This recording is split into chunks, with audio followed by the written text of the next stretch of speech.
Mesmo quando tudo pede um pouco mais de calma, até quando o corpo pede um pouco mais de alma. A vida é tão rara. Enquanto o tempo acelera e pede pressa, eu me recuso, faço hora, vou na valsa. A vida é tão rara. Enquanto todo mundo espera a cura do mal e a loucura finge que isso tudo é normal, eu finjo ter paciência. O mundo vai girando cada vez mais veloz. A gente espera do mundo, o mundo espera de nós um pouco mais de paciência. Será que é tempo que lhe falta pra perceber? Será que temos este tempo pra perder? E quem quer saber? A vida é tão rara, tão rara. Mesmo quando tudo pede um pouco mais de calma, até quando o corpo pede um pouco mais de alma, eu sei, a vida não para. A vida não para, não.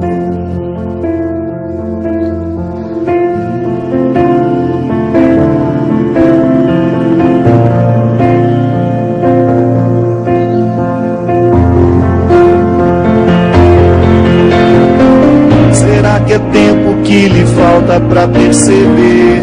Será que temos este tempo pra perder? E quem quer saber? A vida é tão rara, tão rara. Mesmo quando tudo pede um pouco mais de calma, até quando o corpo pede um pouco mais de alma, eu sei, a vida não para. A vida não para, não.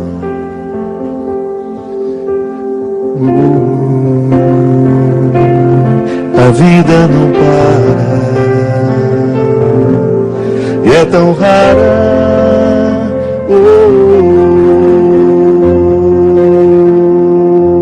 A vida é tão rara. A vida é tão rara. A vida não para. Muito boa noite, é com muita alegria que nós começamos mais um programa de Direção Espiritual. Essa música se chama Paciência. Paciência é um movimento interior, né, que nos faz. Eu acredito que ela tenha o poder de nos fazer perceber a vida, as delicadezas do tempo. Porque sem a paciência, a gente pode incorrer o risco de não perceber o que de fato merece ser percebido. É quando a gente vai vivendo. O poeta foi muito sábio na construção dessa letra, né? É uma parceria do Lenine com Dudu Falcão. Dudu Falcão é um dos maiores letristas da música popular brasileira. Essa música está aqui gravada no CD Deus no Esconderijo do Verso. Sempre gostei. Desde a primeira vez que eu ouvi essa música, eu senti uma proposta evangélica nela mesmo. Mergulhar no coração da paciência, perceber a raridade da vida. É tão bonito isso em nós, quando a gente fica atento a perceber o que é raro na vida. Às vezes os nossos olhos, tão apressados, não nos conduzem ao coração dessa raridade. No livro do Eclesiastes tem uma passagem que eu gosto muito. Tudo tem seu tempo. Está lá no capítulo 3. Tudo tem seu tempo. Há um momento oportuno para cada coisa debaixo do céu. Tempo de nascer, tempo de morrer, tempo de plantar, tempo de arrancar o que foi plantado, tempo de matar, tempo de curar, tempo de destruir, tempo de construir, tempo chorar, tempo de rir, de lamentar, de dançar, tempo de espalhar pedras e tempo de as ajuntar, tempo de abraçar e tempo de afastar-se dos abraços, tempo de procurar, tempo de perder, tempo de guardar, tempo de jogar fora, tempo de rasgar e tempo de costurar, tempo de calar e tempo de falar, tempo do amor, tempo do ódio, tempo da guerra, tempo da paz. Muitas vezes nós matamos a nossa vida, ou matamos a oportunidade de viver bem, porque nós não somos capazes de fazer a leitura correta do que o tempo está nos pedindo. Porque é assim mesmo. Cada dia o tempo vai nos pedir alguma coisa. E é esse olhar atento que vai dando a gente essa condição, essa clareza de perceber o que de fato hoje grita pelo meu nome.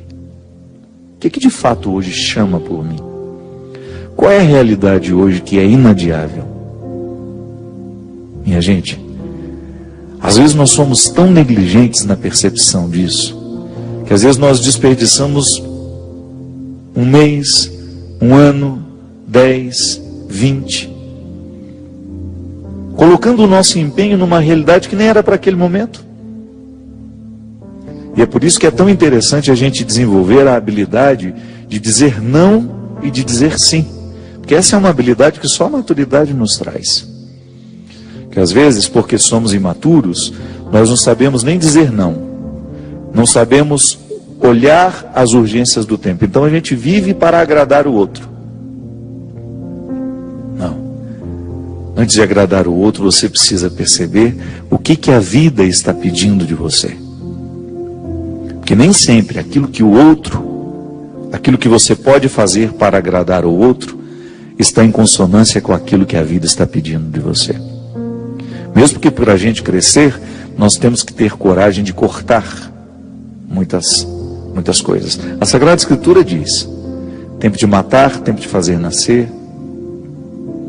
Tudo depende da percepção aguçada que nós precisamos ter para olhar o momento presente e descobrir o que de fato merece o nosso empenho. Quantas vezes eu na minha vida me empenhei no lugar errado, na questão errada, e depois não tem como ser feliz. Não tem como eu descobrir um contentamento sabendo que o meu empenho não foi onde deveria ter me empenhado. Não há possibilidade de eu me sentir realizado, de sentir-me bem com as minhas escolhas. Porque o que vai fazer com que eu me sinta bem é olhar para o contexto das minhas escolhas e ficar confortável com aquilo que foi escolhido. É interessante porque, às vezes, a nossa maneira de viver nos priva até mesmo dessa percepção. Nós estamos muito estranhos a nós. Não é estranho com o outro, não. É estranho a nós mesmos. Estranhos a nós mesmos. A música fala, né, que às vezes nós ficamos sem alma. O corpo precisa de alma. Sim, eu preciso de sustento para a minha vida. Eu preciso de significar a minha matéria. Eu preciso colocar alma em tudo aquilo que sou eu. Até na casa onde eu moro. Eu sempre que saio de casa, e agora eu fiquei 17 dias fora de casa, porque eu emendei o evento que eu tive em Maringá, depois com a peregrinação, e da peregrinação já fui para o evento de Recife. Fiquei 17 dias sem pisar na minha casa.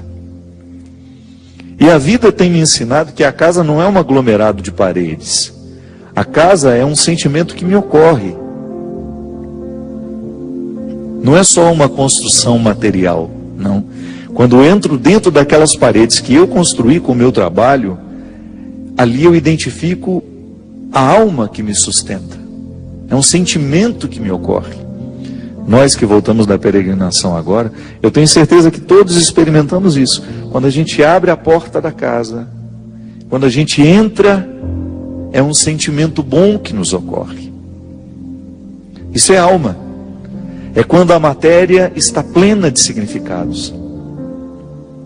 É quando a gente começa a atribuir um significado que ultrapassa as paredes, os móveis, o telhado ou a laje, o jardim, o portão de entrada. É um sentimento que nos ocorre. E é interessante que a qualidade da nossa vida depende, está intimamente ligada à nossa capacidade de depositar a alma nas coisas. Eu não estou falando dessa alma, do significado mais profundo da nossa vida, dessa dimensão espiritual que essa, né, que me conecta com a eternidade. Não. Eu estou falando de tudo aquilo que vive e que faz sentido à matéria. Traz sentido àquilo que é material. Aí então a gente usa de maneira inadequada o termo alma. Perceber que os meus objetos estão perpassados por um significado que ultrapassa a matéria. Como dizia Rubem Alves, né? Existem coisas que são mais que coisas. São coisas que nos fazem lembrar. Isso é, virar um sacramental. Da mesma maneira como eu trago uma lembrancinha da viagem, aquilo é para mim apenas um sacramental de alguma coisa que foi boa, que foi vivida, que foi experimentada, que me fez bem. Mas agora, na minha oportunidade de colocar alma nesse corpo, nessa oportunidade única que eu tenho de viver diariamente bem a minha vida e assim inflar ar em tudo isso, da mesma maneira como eu percebo essa outra alma das coisas, da minha casa quando chego, de um sentimento que me ocorre. O viver bem, me trazendo a consciência de que hoje, quando eu observo as urgências da minha vida e me empenho nessas urgências, eu estou colocando alma no meu corpo. Ah, padre, essa visão separatista não combina com a teologia cristã. Eu sei, isso é só didática. Essa separação é apenas didática. Funciona tudo junto, corpo e alma estão, embora sejam realidades distintas, funcionam juntas. É unidade. Nós proclamamos a unidade de tudo isso. Agora, quando eu percebo, quando eu identifico que eu não estou fazendo, que eu não estou me empenhando para viver bem, eu estou sim fragilizando os recursos da minha alma, que são justamente para me ajudar a viver bem a própria vida do corpo. Trabalham em conjunto, minha gente. E nós muitas vezes negligenciamos a observância do tempo, como na Escritura que diz. O escritor sagrado fala justamente isso. Tempo de chorar e tempo de rir. Há momentos que a própria vida te mostra a necessidade de chorar, de jogar para fora os seus excessos, de não ter medo da tristeza, de permitir que essa tristeza cave dentro de nós as suas riquezas e que nos ajude a encontrar a pedra preciosa que só o sofrimento poderia nos levar a conhecer. Depois vem o riso. O riso não nasce por acaso. A gente já cantava aquela música também, né? Ando devagar porque já tive pressa e trago esse sorriso porque já chorei demais. O sorriso é o resultado da lágrima bem chorada. O sorriso é o resultado final de um processo de luta que nós estabelecemos, de observar dia a dia qual é o empenho que aquele dia me pede, o que hoje eu preciso fazer para ter o direito do sorriso amanhã. E é bom, você sabe por quê? Porque à medida que nós estamos passando o perrengue, sabendo que ele será construtivo, já nascem pequenos sorrisos ao longo desse processo. Quando a gente fala de um sorriso final, é apenas a metáfora de um processo bem feito, bem vivido. Tempo de abraçar, tempo de se afastar. Quanto sofrimento, né? Em perceber o distanciamento como necessário ao crescimento do outro. É aquele filho que vai embora para estudar. Não dá para reter filhos. Por isso que é tempo de abraçar, é tempo de cuidar, é tempo de estar junto. E vai chegar um momento em que esse afastamento será necessário para o próprio curso da vida. Depois volta. Mas num primeiro momento a gente precisa do distanciamento É a urgência do dia. Chegou a época, é preciso estudar, é preciso buscar um futuro fora daqui. Minha gente, quando nós observamos o movimento do tempo e as suas urgências, a gente entra dentro do contexto de uma sabedoria irrenunciável à nossa realização humana. Tempo de rasgar, tempo de costurar. Se a gente não tem coragem, muitas vezes, de rasgar algumas realidades, depois jamais conseguiremos viver a libertação dela. Hoje eu até escrevi sobre isso. Muitas vezes nós lamentamos perder, e quando na verdade a gente vai observar aquilo que a gente perdeu, não foi perda, foi libertação. Quantos relacionamentos precisam ser rasgados para que depois eles sejam costurados do jeito certo? Fazer cair por terra todas as ilusões que nós temos do outro, ou todas as pretensões que nós julgamos em cima do outro. Não, o outro não tem que corresponder às minhas expectativas. O outro tem que ser ele. E se por acaso houve uma empatia comigo, ali construímos uma relação de amizade, se não, uma relação de respeito só. Mas é preciso rasgar. Nós precisamos viver o enfrentamento. O enfrentamento que depois vai provocar uma libertação em nós. Enfim, a vida sempre vai nos pedir uma observação. A vida sempre vai pedir de nós calma, paciência, porque com pressa nós passamos por cima de todas essas necessidades e não somos capazes de reconhecê-las. Você parou para pensar nisso? Que às vezes a vida não está dando certo, é porque você nem sabe exatamente o que você está precisando. Às vezes nós ficamos tão aflitos, tão angustiados, e não sabemos por quê. Faltou chegar ao ponto-chave. Faltou descobrir o ponto nevrálgico ali, onde de fato está iniciando o conflito. Paciência, né? A gente não tem paciência nem para descobrir o que está nos angustiando. É a nossa pressa, é a vida estranha que nós vamos vivendo. Boa noite, seu Christian. Tudo bem com você?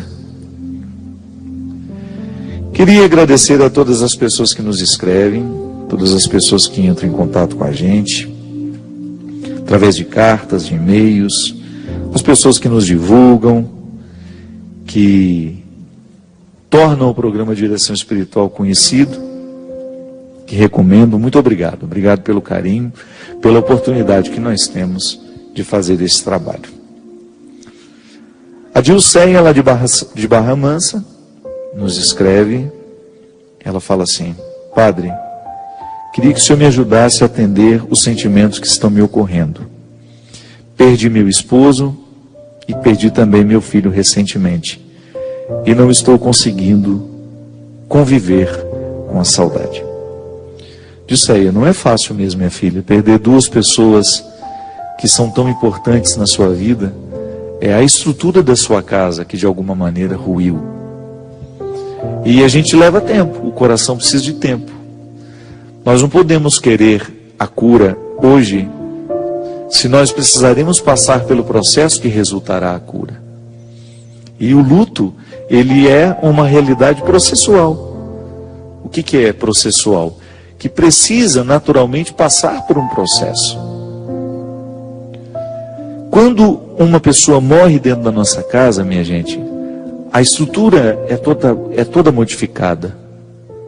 É impressionante como uma pessoa, se você retira uma única pessoa, é impressionante como a estrutura da família é modificada.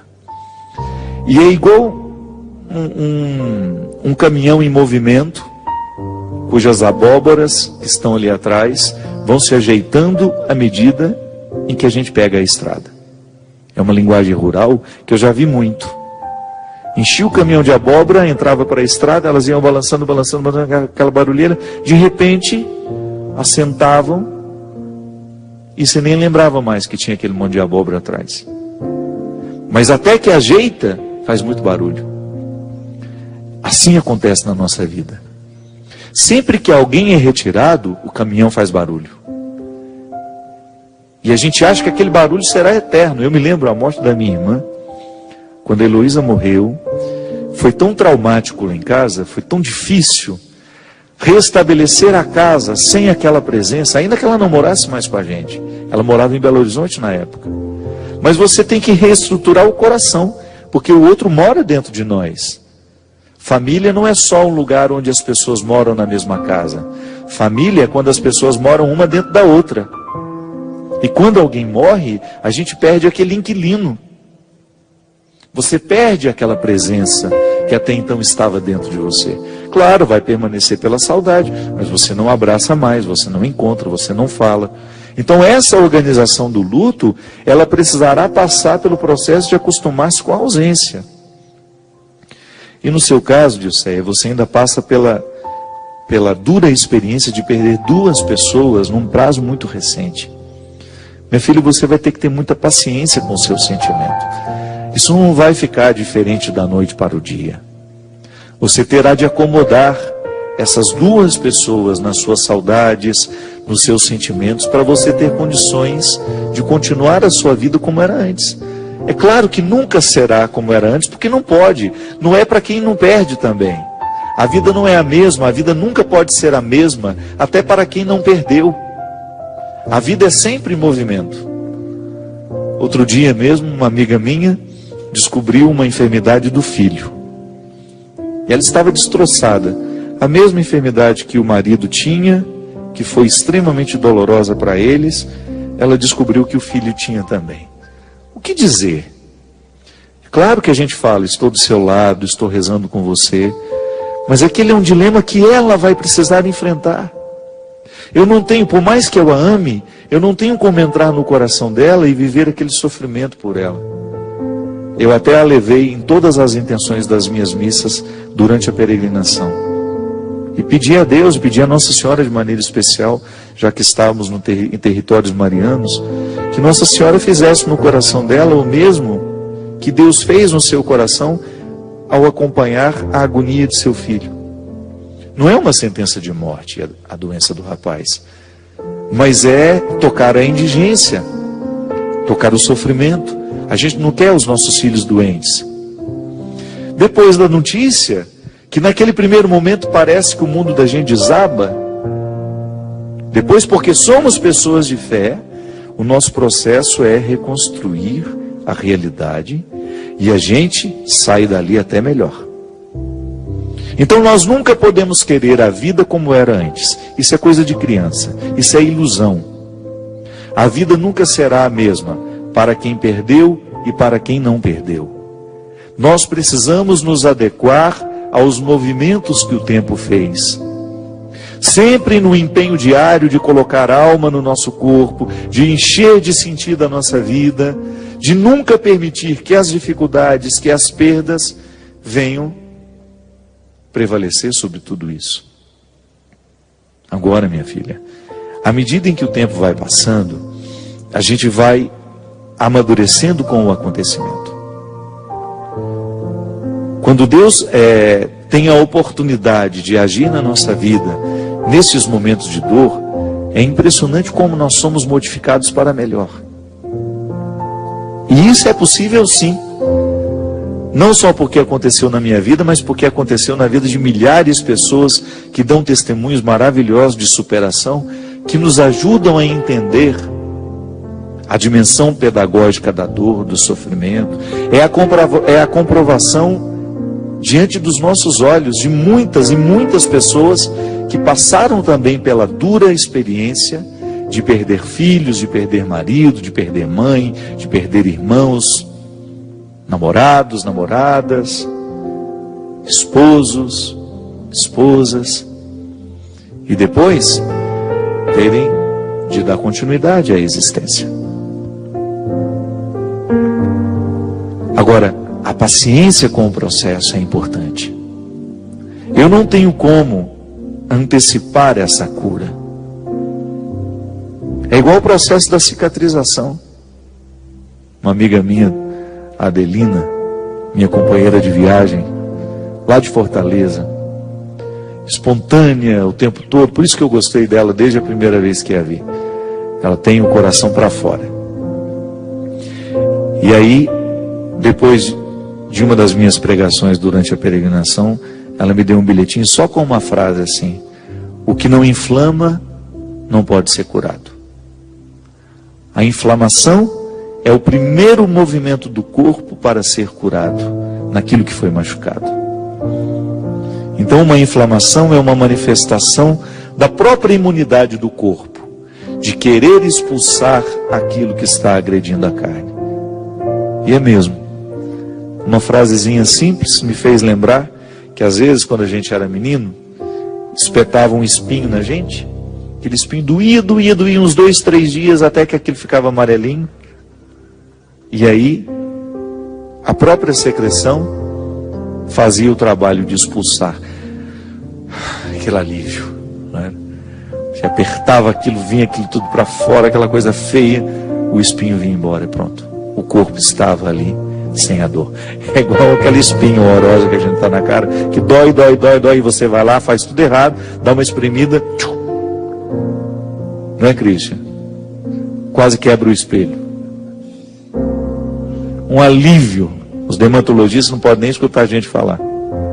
Doutora Aparecida Lobo, minha querida dermatologista. Doutora Jandira também, minha querida dermatologista. Doutor Otávio, que eu, graças a Deus, a coisa que eu mais tenho na vida é médico.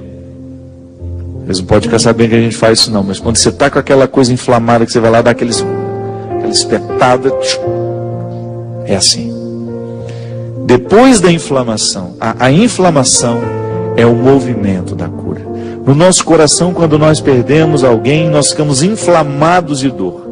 E se a gente permitir que essa inflamação passe pelo processo natural de expurgar, de jogar fora aquilo que está infeccionado em nós, o nosso futuro não será como antes.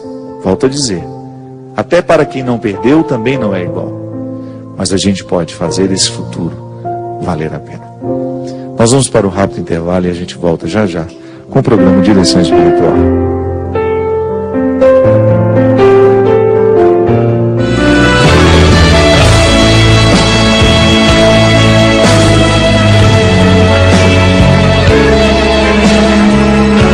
Estamos de volta com o programa Direção Espiritual. Obrigado você que está ligado conosco. Lembrando que amanhã, dia 1º de outubro, eu estarei em Barcarena, lá no Pará. Na verdade, nós já estamos fazendo um esquenta para o Círio de Nazaré, né?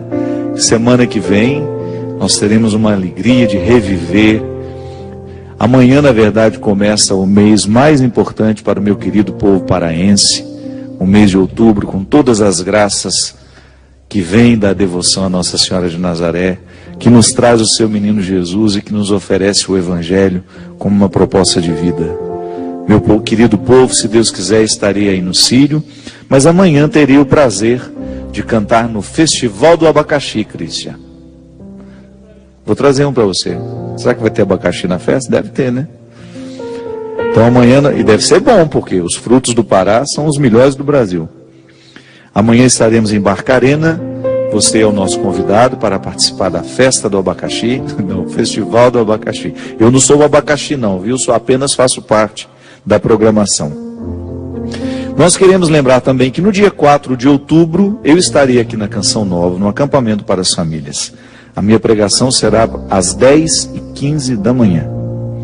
No dia 16 de outubro, estarei em Vila Velha, no Espírito Santo. Você que é de Vitória e Vila Velha, estão convidados para estar conosco no show Piano e Voz. No dia 17, em Curitiba, quero fazer aqui um comunicado que nós teremos 2 participações muito especiais no show de Curitiba, que é o meu querido Maninho, que estará lá também para um evento, acho que é um dia antes, e a Nina Jô, aquela cantora querida que eu já tive a oportunidade também de estar ao lado dela, que inclusive participou desse CD, Deus no Esconderijo do Verso. Então no dia 17 de outubro, no show de Curitiba, teremos a participação especial do Maninho e da Nina Jô. E no dia 18 estaremos em Londrina. Já fizemos o show Piano e Voz e voltaremos para mais uma sessão lá em Londrina. Esperamos vocês nesses eventos. Padre Fábio, a pessoa não quis se identificar. Ela fala assim: ajudei muito uma pessoa e fui traído por ela. Essa pessoa foge de mim o tempo todo e ainda por cima, padre, me deve dinheiro. O que eu devo fazer? Pudesse pelo menos recuperar o dinheiro perdido. Mas sabe que às vezes eu fico pensando que existe um prejuízo muito pior do que o financeiro, que é justamente a raiva. Eu me lembro que já passei algumas experiências na minha vida em que eu me sentia prejudicado por alguma coisa que o outro me fazia, e porque eu não era capaz de esquecer o que o outro me fazia ou me fez, eu estendia aquele malefício durante tempos na minha vida, porque eu era muito rancoroso. Hoje, graças a Deus, às vezes eu me magoo com uma situação, 4, 5 dias depois já não lembro mais o motivo. Sei que eu fiquei magoado, mas não lembro mais o motivo. Porque a gente acaba desenvolvendo um mecanismo de defesa, de saúde, é mais que defesa, é de saúde. Porque guardar o rancor, guardar o ressentimento, é uma forma muito estranha que a gente tem de criar um prejuízo pior do que aquele que a pessoa já nos deu. Então a melhor maneira, minha filha, de vencer uma traição é a gente não se permitir trair. Porque se o outro me traiu, então tá bom. Eu vou dar um jeito de fazer essa faxina na alma, mas eu não quero ser meu traidor. Eu preciso julgar a favor. Eu preciso ganhar essa partida. A vida é muito curta para eu poder ficar perdendo tempo julgando contra mim. Então, guardar a traição do outro, acomodar essa traição do outro dentro de mim, é uma prova, na verdade, é uma maneira muito, desculpe-me, impiedosa e burra de viver. Eu não posso ser impiedoso com o outro, muito menos comigo. Então é minha tarefa diária de organizar dentro de mim os sentimentos estragados que o outro largou e que não me pertencem. Eu preciso jogar fora isso. E é uma forma, claro que não é fácil fazer. Essa faxina espiritual, essa faxina afetiva não é fácil. Mas é uma forma que a gente tem de começar o processo de cura. Às vezes eu encontro mulheres que foram traídas pelos seus maridos e que ficam eternamente machucadas pela traição. Não deve ser fácil mesmo. A traição entre esposos é uma coisa que deve doer muito. Porque é uma fidelidade que é quebrada, é uma confiança que é colocada em questão. O que machuca mais nem é o fato do outro ter dormido com a outra, ou a outra ter dormido com o outro, não. É o ser enganado. É aquela quebra de confiança. Isso é que dói. E quando essa quebra de confiança se estabelece, pode deixar marcas profundas naquele que foi traído. E ali iniciar uma outra forma de traição. Tá bom, o marido te traiu, passou, aconteceu. Agora você não pode se trair.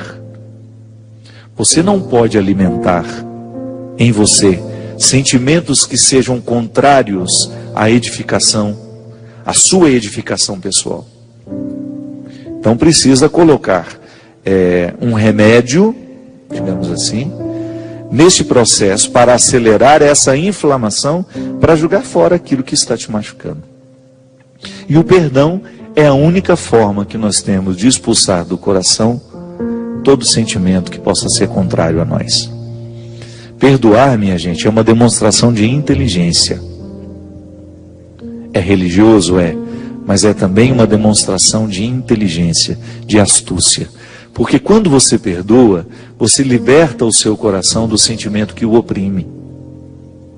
Guardar mágoa é coisa de gente burra, que está movida por uma burrice, que às vezes é temporária ou às vezes pode durar a vida inteira. Reter mágoas, como se aquilo fosse algo precioso, é uma demonstração de, de escolha infeliz, de burrice mesmo. Tanta palavra não. Toda vez que eu recolho a mágoa e coloco essa mágoa num destaque dentro do meu coração, outra coisa eu não estou fazendo senão sendo burro. Porque nenhum benefício ela me traz. Nunca vi na minha vida uma pessoa ser beneficiada pela falta de perdão, pela mágoa guardada. Então, Perdoar a pessoa não significa trazê-la de volta, não significa restabelecer o vínculo, não. Porque às vezes a gente tem consciência de que a distância é a melhor maneira de ser. De se estabelecer a cura e o respeito. Agora, não adianta nada manter a pessoa distante se você traz ela para dentro de você todos os dias através da mágoa.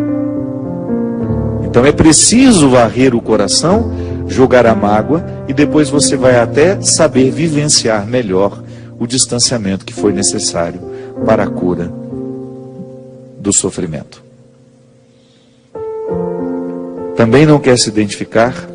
Padre, gostaria muito que o senhor falasse sobre transtorno bipolar, pois o meu esposo tem essa doença, e ele foi se confessar e o padre disse que essa doença não tem cura. Gostaria que o senhor também falasse sobre a síndrome do pânico, sobre a depressão. Minha filha, são muitos assuntos e eu nem tenho competência para ficar falando deles. O que eu posso dizer é que o transtorno bipolar pode ser tratado, sim. Existe medicamento. A pessoa que identifica o transtorno bipolar, melhor, ela nem consegue identificar, é o médico que vai dizer isso, né? Mas se ela apresenta sintomas que já, de alguma forma, indicam que ela está sofrendo o transtorno bipolar, ela precisa de um psicoterapeuta, precisa de um psiquiatra, e existe medicação, sim, para ajudar a minimizar os efeitos da bipolaridade, porque a pessoa sofre muito com isso. A pessoa bipolar, ela tem uma dificuldade muito grande de administrar-se. Porque quem não tem o transtorno já tem dificuldade, não é assim? Não é fácil a gente se administrar. Não é fácil a gente dar conta de ser quem a gente é. Diariamente nós estamos vivendo um embate para a gente dar conta de ser quem a gente é.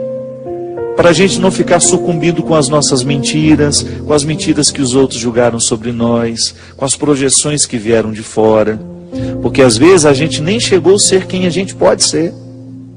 A gente se reduziu a ser quem o outro gostaria que a gente fosse. É um crime. Então o embate, ele é pessoal, diário, até para quem não tem o transtorno. Eu preciso olhar no meio de tudo aquilo que eu sou, quem eu sou de verdade no meio desse monte de coisa que eu faço. Eu faço isso, faço aquilo, papapá, você. Quando você olha para a sua vida, você tem uma série de atividades que pode sim ocultar quem você é de verdade. Aí você precisa fazer o seu esforço para identificar. Onde é que eu sou mais verdadeiro? E ali estabelecer a sua luta. Eu gosto de fazer uma leitura religiosa disso, porque isso é psicologia. Psicologia vai nos dizer que nós precisamos lutar pela nossa verdade pessoal. Quando você faz uma leitura religiosa, você vai identificar assim: Deus quer a minha verdade. Deus sabe quem Ele criou. Deus sabe muito bem aonde o Padre Fábio pode chegar. Mas o diabo sabe também. O diabo divide esse conhecimento com Deus.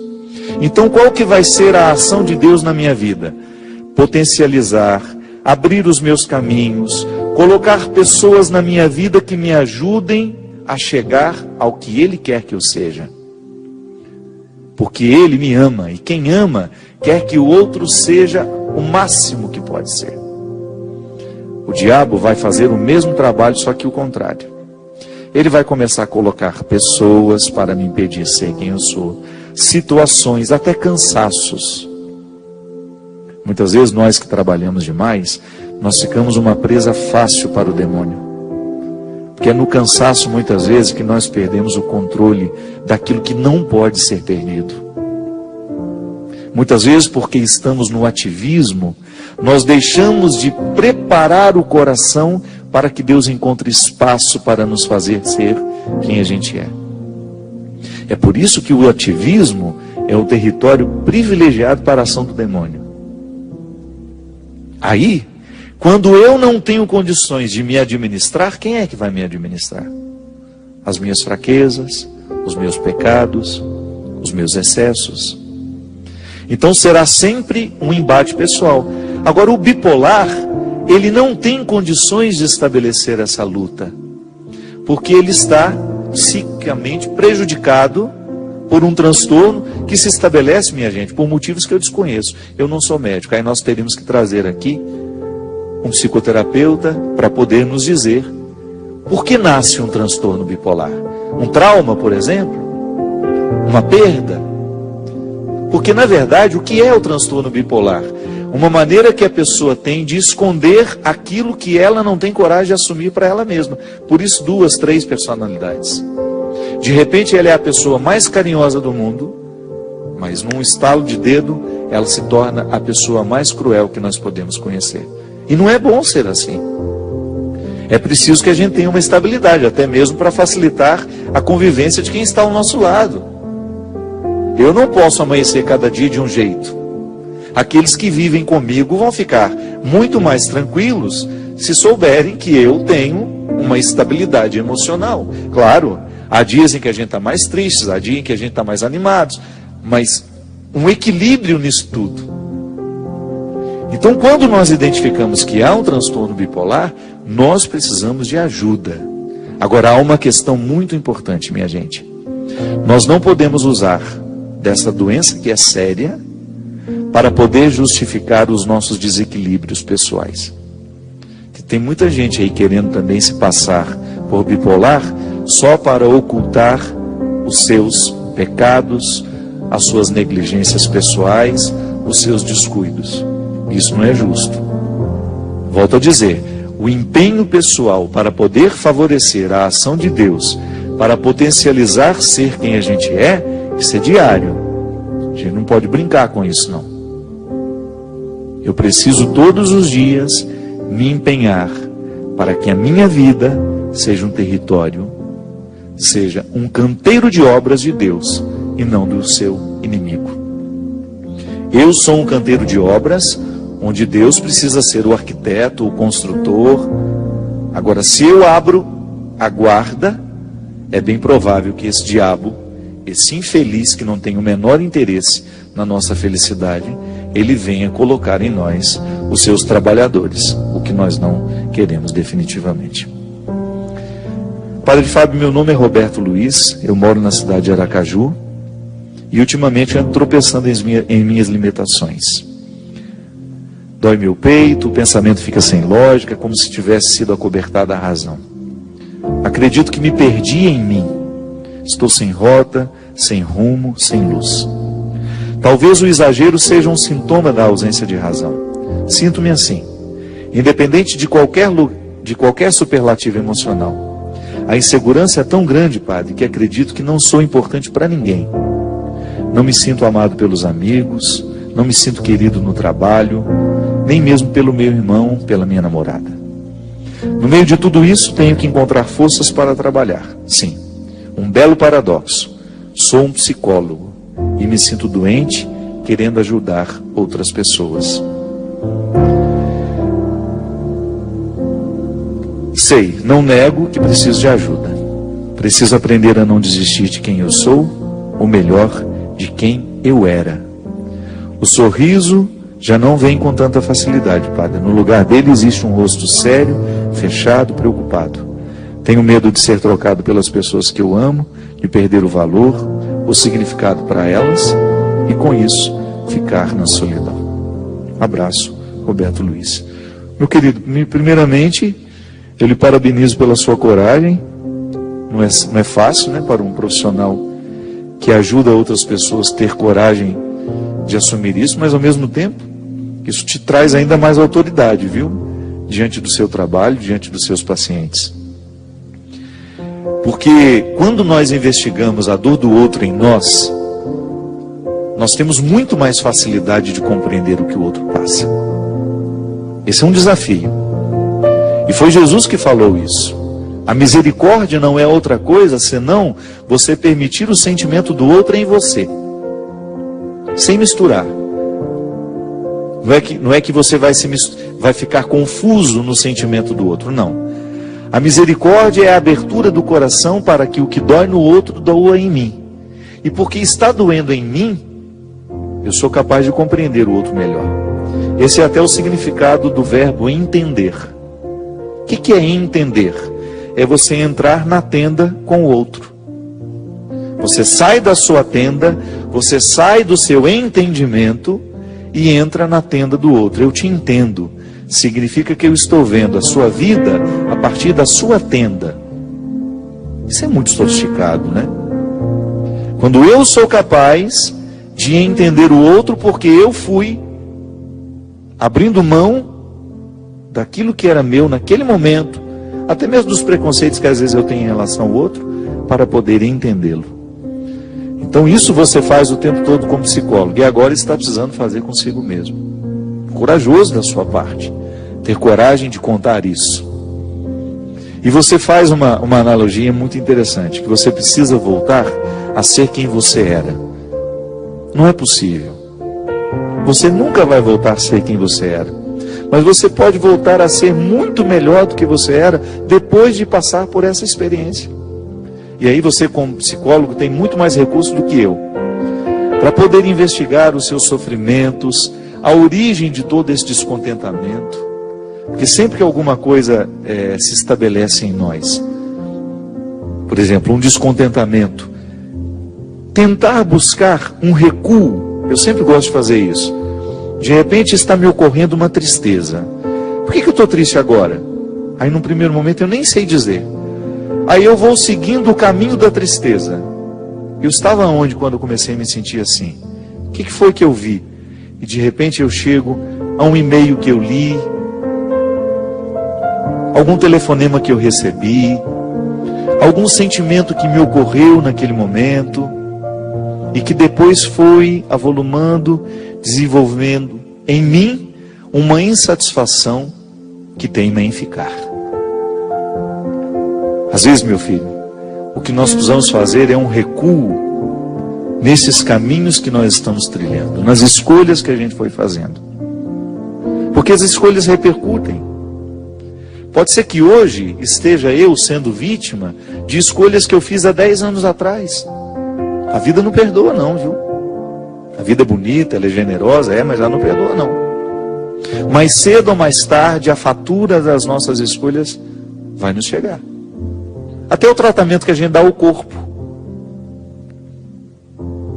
Mais cedo ou mais tarde, a fatura chega. Chega através de uma enfermidade, ou de uma pré-enfermidade. Quantas pessoas acordam para a necessidade de ter uma vida saudável porque receberam a fatura de uma pré-doença? É assim. Então muitas vezes a tristeza de hoje está associada a escolhas que a gente fez no passado e que a gente não corrigiu porque faltava consciência para isso. Então é tão interessante a gente ter coragem de colocar a pauta na mesa, começar a perceber onde foi que nós estamos errando, onde foi que nós começamos a errar e nos acostumamos com o erro. É assim. Às vezes nós estamos acostumados com o erro, a gente deixou de se acusar, a gente perdeu a capacidade de perceber que nós estamos errados. E de repente, quando a gente para e é capaz de quebrar esse círculo vicioso, a gente respira profundamente, parece que a vida retomou inteira para nós. Por isso, volto a dizer, a vida só pode ser boa à medida em que ela é refletida. Quem não se problematiza diariamente, corre o risco de acumular desesperos para o futuro. Quem não se problematiza, quem não se pergunta diariamente a respeito da vida que vive, das escolhas que está fazendo. Como diz o Eclesiástico aqui, um tempo para cada coisa. Se eu não observo aquilo que hoje o tempo me pede, o que o tempo hoje me pediu? E o que a ele eu ofereci? O que a vida está me pedindo? O que a ela eu estou oferecendo? A qualidade de tudo depende da resposta que oferecemos. Eu espero que você esteja atento à resposta que você está dando à vida. Ser religioso, ser cristão, não é outra coisa senão estar atento à qualidade da vida que vivemos. Derrame sobre nós a bênção e a proteção do céu, do Deus Todo-Poderoso, Pai, Filho e Espírito Santo. Amém. Até a semana que vem, se Deus quiser. Mesmo quando tudo pede um pouco mais de calma, até quando o corpo pede um pouco mais de alma, a vida é tão rara. Enquanto o tempo acelera e pede pressa, eu me recuso, faço hora, vou na valsa. A vida é tão rara. Enquanto todo mundo espera a cura do mal e a loucura finge que isso tudo é normal, eu finjo ter paciência.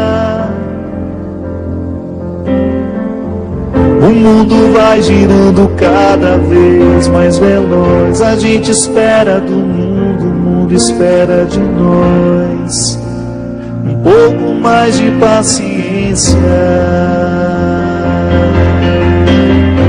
Será que é tempo que lhe falta para perceber? Será que temos este tempo para perder? E quem quer saber? A vida é tão rara, tão rara. Mesmo quando tudo pede um pouco mais de calma, até quando o corpo pede um pouco mais de alma, eu sei, a vida não para. A vida não para.